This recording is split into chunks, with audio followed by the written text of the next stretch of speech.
भाई आज ऑमलेट नहीं बनाऊंगा, आज तेल का ऑमलेट बनाऊंगा। राम राम जी, मैं हूं आपका अपना चंदू और आपका स्वागत करता हूं हमारे YouTube channel the Chandu SKD में। तो आइए चैनल को सब्सक्राइब करके वीडियो को शुरू करते हैं और मौज मारते हैं। तो आज हम एक ऐसे विषय के बारे में बात करने वाले हैं जिसे हो सकता है कि ये सुनकर कुछ लोगों को मुझसे तकलीफ हो जाए या मुझे बीजेपी का एजेंट या कोई दलाल समझा जाए।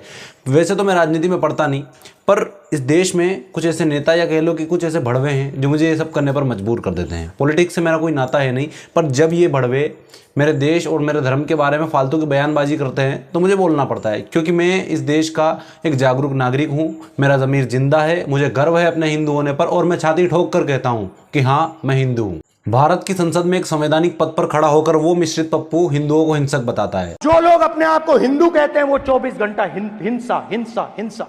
अग्निवीर योजना के बारे में गलत गलत अफवाहें फैलाता है। अग्निवीर शहीद हुआ, लैंडमाइन ब्लास्ट में शहीद हुआ, मैं उसे शहीद कह रहा हूं, मगर हिंदुस्तान की सरकार उसे शहीद नहीं कहती। उस घर को पेंशन नहीं मिलेगी, उस घर को कंपनसेशन नहीं मिलेगी। कहता है कि सरकार किसानों को एमएसपी नहीं दे रही है। किसान ने यह कहा कि हर प्रोडक्ट के लिए सही प्राइस मिलती है, हमें भी एमएसपी दे दीजिए, और आप लोगों ने कहा एमएसपी नहीं मिलेगी। अब इसकी ये बातें कितनी हद तक सही है ये मुझे बताने की ज़रूरत नहीं है। आपके मोबाइल में गूगल होगा, जाओ गूगल पर और इसका क्रॉस चेक कर लो, सच्चाई आपके सामने आ जाएगी। संसद में जब इनसे पूछा जाता है कि संविधान में कितने पन्ने होते हैं तो इनकी चेहरे की हवाइयां उड़ जाती है। इन्हें पता ही नहीं कि आखिर संविधान में पन्ने कितने पन्ने होते हैं कॉन्स्टिट्यूशन में? कितने कितने? ऐसा मोटा करके मत बताओ, पेज कितने होते हैं? पूरे दिन उसको ऐसे लहराते फिरते हैं, उससे कुछ नहीं होता। राहुल जी, ऐसे खोलो उसको और मेरी जान उसको ऐसे पढ़ो। क्या उसको ऐसे पढ़ना पड़ता है, तब पता चलता है कि हाँ क्या है संविधान। उसको ऐसे लहराने से कुछ नहीं होता। अब इनको यही पता नहीं कि संविधान में पन्ने कितने और ये चले संविधान बचाने। 1975 में कहाँ गए थे तुम? जब आपातकाल लगा था, 21 महीनों तक आपातकाल लगा रहा था, तो उस टाइम पे तुम कहाँ थे? ये जितने भी नीले और हरे कबूतर जो उछलते हैं ना, ये बोलते रहते हैं पूरे दिन की संविधान खतरे में, संविधान खतरे में। मैं तुमसे एक चीज़ पूछना चाहता हूँ, ये बताओ कि संविधान में आज तक संशोधन कितने हुए हैं? कमेंट में बताना कि संविधान में आज तक संशोधन कितने हुए और किसने किए। सच्चाई तुम्हारे सामने आ जाएगी। एक तरफ कांग्रेस चिल्लाती फिरती है कि आतंकवाद का कोई धर्म नहीं होता, और दूसरी तरफ इनके इकलौते चिराग श्रीमान मिश्रित पप्पू जी हिंदुओं को हिंसक बताते हैं। सदन में खड़े होकर हिंदुओं को हिंसक बताते हैं, कहते हैं कि हिंदू नफरत फैलाता है। अगर वाकई में हिंदू हिंसक हो गया ना, तो दुनिया के किसी कोने में तुम्हें छुपने को जगह नहीं मिलेगी, क्योंकि जो तुम्हारा हिंदू विरोधी चेहरा है ना, मुझे तो नहीं लगता कि इतिहास में किसी का रहा होगा। और इन्हें जो ये हिंदू शब्द से इतनी चिढ़ है ना, मैं तुम्हें वाकई में बताता हूँ कि हिंदू है क्या। हिंदू कोई जाति सूचक या किसी धर्म को दर्शाने वाला शब्द नहीं है, या कोई मतलब जैसे कि कोई सनातनी हो गया तो सिर्फ वही हिंदू है। नहीं, जो हिंदुस्तान में रहता है सिर्फ वही हिंदू है। तो इनकी बातें सुनकर तो ऐसा मुझे लगता नहीं कि ये अपने आप को हिंदुस्तानी भी मानते होंगे, क्योंकि इनकी हर बात देश और धर्म के विरोध में रहती है, और खासकर हिंदू धर्म यानी सनातन धर्म के विरोध में। हिंदू धर्म को नीचा दिखाकर क्रिश्चियन धर्म की प्रशंसा करने वाला वो राहुल गांधी हिंदू कैसे हो सकता है? आचार्य चाणक्य ने कहा था कि विदेशी महिला से पैदा हुई संतान कभी भी देशभक्त नहीं हो सकती, और इनकी दादी इंदिरा गांधी जो एक हिंदू थी, उनकी शादी हुई फिरोज खान से जो एक पारसी थे। फिर राजीव गांधी, और उनकी शादी हुई एक क्रिश्चियन बार डांसर महिला से जिनका नाम था सोनिया, और उनसे पैदा हुए हमारे श्रीमान मिश्रित पप्पू राहुल गांधी जी, जो खुद को एक हिंदू ब्राह्मण बताते हैं। अब ये कैसे हो गया हमें भी नहीं पता। ना तो दादी ने, ना बाप ने, ना बहन ने, किसी ने भी हिंदू से शादी नहीं की, फिर भी राजा बेटा हो गया ब्राह्मण। और इनका जो ये गांधी वाला टाइटल है ना, ये भी फेक है। जब नेहरू और करमचंद गांधी के बीच में कोई कनेक्शन ही नहीं है, कोई रिश्ता ही नहीं है, तो फिर नेहरू की बेटी इंदिरा गांधी कैसे हुई? सिर्फ और सिर्फ वोट के लिए हो रहा है ये सब, वोट और वोट। संविधान में कितने पन्ने होते हैं इनको पता नहीं, बस उसको ऐसे लहराते फिरते हैं। कहते हैं कि आतंकवाद का कोई धर्म नहीं होता, फिर वक्फ बोर्ड को सेक्युलर बताकर हिंदुओं को हिंसक बताते हैं। और जब प्रधानमंत्री जी द्वारा इसका विरोध किया जाता है तो शोर मचाकर उनकी बात को दबाने की कोशिश की जाती है। और इनकी ये कोई पहली गलती नहीं है। कांग्रेस का हिंदू विरोधी चेहरा कई बार हमारे सामने आया है। जो लोग अपने आप को हिंदू कहते हैं वो 24 घंटा हिंसा हिंसा हिंसा, नफरत नफरत नफरत, असत्य सत्य असत्य। हिंदू धर्म में शक्ति शब्द होता है, हम शक्ति से लड़ रहे हैं, एक शक्ति से लड़ रहे हैं। इन हिंदुत्ववादियों को बाहर निकालना है।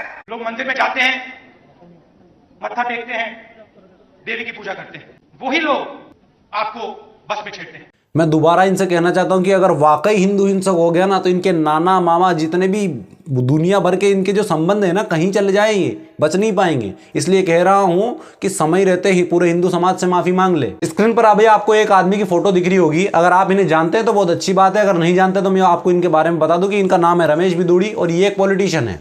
आज हमें इनकी कमी बहुत ज्यादा महसूस हो रही है। अगर ये वहां होते तो पूरे विपक्ष को बहुत ही अच्छे से बता देते कि आखिर हिंसक क्या और कैसा होता है। अगर आपको अभी भी समझ नहीं आया तो चलो आपको फ्लैशबैक में लेके चलता हूँ। देश के वैज्ञानिक उग्रवादी सिरे ले रहे हैं।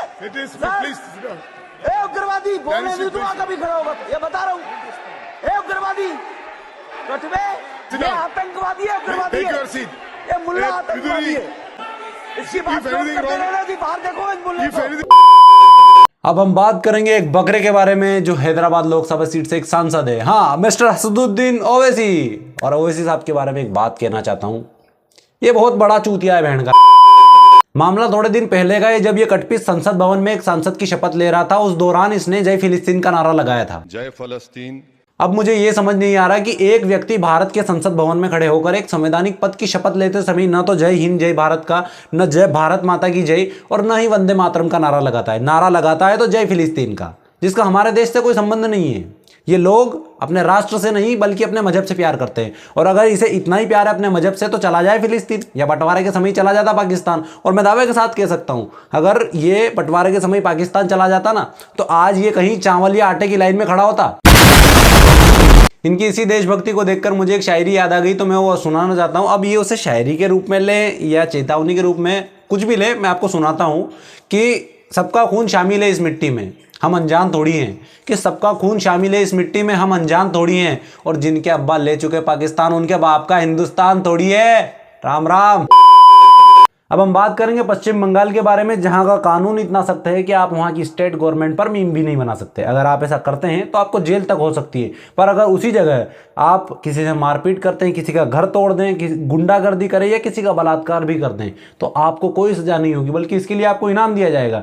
टीएमसी में आपको कोई मंत्री या विधायक का पद दे दिया जाएगा, आपको उसके लिए टिकट मिल सकती है। और टीएमसी, आपको बता दूं, टीएमसी ममता बनर्जी की एक राजनीतिक पार्टी है। अब देश में एक तरफ जहां उत्तर प्रदेश जैसे राज्य है जहां गुंडे बदमाश अपराध के बारे में सोचने तक से घबराते हैं, वहीं दूसरी तरफ पश्चिम बंगाल है जहां अपराध करने वालों को पार्टी द्वारा टिकट दी जाती है, वो लोगों का लीडर बन जाता है। स्क्रीन पर आप जो अभी वीडियो देख रहे हैं वो तालिबान या मणिपुर का नहीं है, बल्कि पश्चिम बंगाल का है, जहां एक महिला को एक भीड़ द्वारा घेरा जाता है और टीएमसी के नेता द्वारा उसे जमीन पर पटककर बेरहमी से पीटा जाता है। ओरिजिनल वीडियो मैंने अपने ट्विटर पर पोस्ट कर रखा है, जिसका लिंक मैंने डिस्क्रिप्शन में दिया हुआ है, जाकर देख सकते हो। अब एक और वीडियो आता है पश्चिम बंगाल से ही, जहां एक महिला और एक और पुरुष को हाथ बांधकर, उनके पैर बांधकर उन्हें जमीन पर पटका हुआ होता है और उनके साथ मारपीट की जाती है। और ये करने वाला वहां का एक टीएमसी लीडर है, यानी कि ममता बनर्जी की पार्टी का एक राजनेता। इसका भी लिंक मैंने डिस्क्रिप्शन में दिया हुआ है, तो इसे भी जाकर जरूर देखना, तो तुम्हें समझ में आएगा कि आखिर हो क्या रहा है, हिंसक हिंदू है या कोई और, पता चल जाएगा।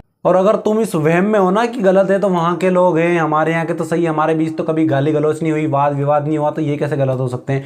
तुमसे ज्यादा अंधकार में इस दुनिया में कोई नहीं। तुम एक कुएं के मेंढक की तरह हो, जिसे लगता है कि सिर्फ ये कुआं है, यही दुनिया है। कुएं से बाहर भी एक दुनिया होती है। तो अगर उनका भाईचारा तुम्हें दिख रहा है तो वो तब तक है जब तक उनकी संख्या तुमसे कम है। जिस दिन वो तुम्हारे बराबर या तुमसे ज्यादा हुए, उसी दिन वो तुम पर हावी हो जाएंगे। तुम्हारा हाल कश्मीरियों जैसा आज केरल में जो हो रहा है, पश्चिम बंगाल में जो हो रहा है, वो तुम्हारे साथ होना तय है, अगर तुम समय रहते नहीं संभले तो। उन लोगों में और हम में सिर्फ एक अंतर है, उनका भले ही पूरा शरीर ढका हुआ हो पर उनकी आंखें खुली होती है हमेशा।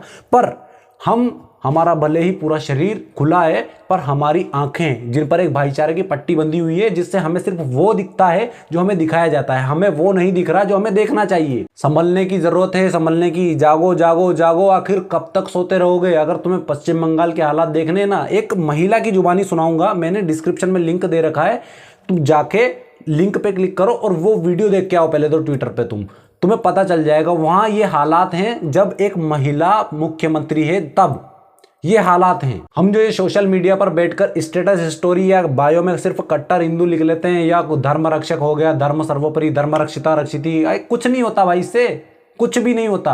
अगर तुम्हें वाकई में रिजल्ट चाहिए, आज मान लो गौ माता को हमें राष्ट्र माता बनाना, तो सिर्फ स्टेटस लगाकर या स्टोरी या सोशल मीडिया पर कुछ भी करके हमें कुछ नहीं मिलने वाला, कुछ नहीं। अगर हम आज से शुरू भी करें और 100 साल भी करें ना, तो भी नहीं होगा। अगर हमें रिजल्ट चाहिए, कुछ परिणाम चाहिए ना, तो ग्राउंड लेवल पर होगा, रोडों पर उतरना होगा, अगर हमें अपना अधिकार चाहिए तो। बाकी यार आज की वीडियो को यहीं खत्म करते हैं। वीडियो को लाइक करना तुम्हारी मर्जी है, कमेंट करना तुम्हारी मर्जी है, पर वीडियो को शेयर करना तुम्हारी जिम्मेदारी है, अगर तुम एक जिम्मेदार हिंदू हो तो। और अगर हमारे साथ जुड़ो। मैं ये नहीं कहता तुम कट्टर हो, अगर बस एक हिंदू हो हमारे साथ जुड़ो, कट्टर तो हम बना ही देंगे। बाकी मेरे ट्विटर अकाउंट का लिंक मैंने डिस्क्रिप्शन में दिया हुआ है, जाओ जाके देखो। तीनों की तीनों वीडियो मैंने अपने अकाउंट पर डाल रखी है, जाके फटाफट से वीडियो देखो। जय श्री राम। हिंदू भाइयों शेर बनो, जवाब दो। ना शेर बन सको तो शेयर करो, दबा के शेयर करो।